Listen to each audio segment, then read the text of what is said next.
మరీ ముఖ్యంగా ఈరోజు పెద్దలు మహావృక్షం లాంటి రచయిత తెలంగాణ ఉద్యమంలో ఉవ్వెత్తున ఎగిసిపడి తెలంగాణలో జనజాతరలో మన గీతం అనేటువంటి గొప్ప సాంగ్ ఇచ్చి తెలంగాణ సాధించడానికి ఉసికొల్పినటువంటి ఒక విప్లవ పందాలో గలం విప్పి అన్న గానం చేసి చాలా వేదికల మీద తెలంగాణ సాధించడానికి ఉపయోగపడేటువంటి గొంతు కలం అది మీ అందరికీ తెలుసు.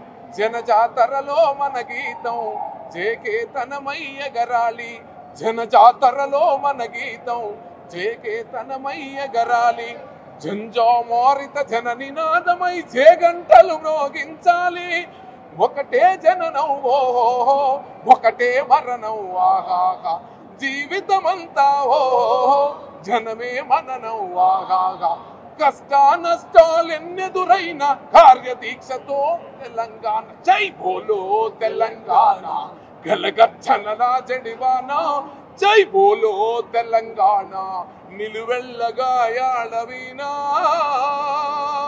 ఇట్లాంటి పాటనిచ్చి యువకుల్లో చైతన్యాన్ని సలిపి తెలంగాణ సాధించడంలో ముందు వరుసలో ఉన్న వ్యక్తి ఒక అందశ్రీ అన్న. ఎప్పుడు ఈ నేల ఉన్నంత వరకు నిన్ను మర్చిపోదు అన్న.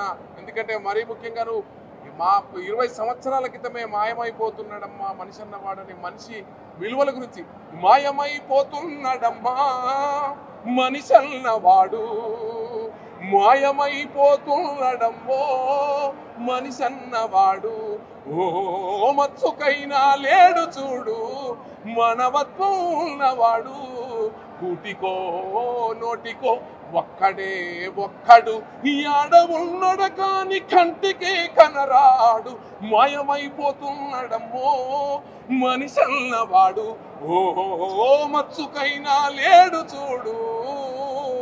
ఇట్లాంటి పాటలు ఇచ్చి యువకుల్లో ఉత్సాహాన్ని నింపి ఉరకలు వేసే ఉత్సాహంతో మా ఈ తరం గాయకులను ఎంతో వేలాది మంది వందలాది మంది గాయకులను తయారు చేసిన ఘనత అందశ్రీ అన్నకు దక్కిందని కూడా ఈ సందర్భంగా మనం గుర్తు చేస్తా ఉన్నాం.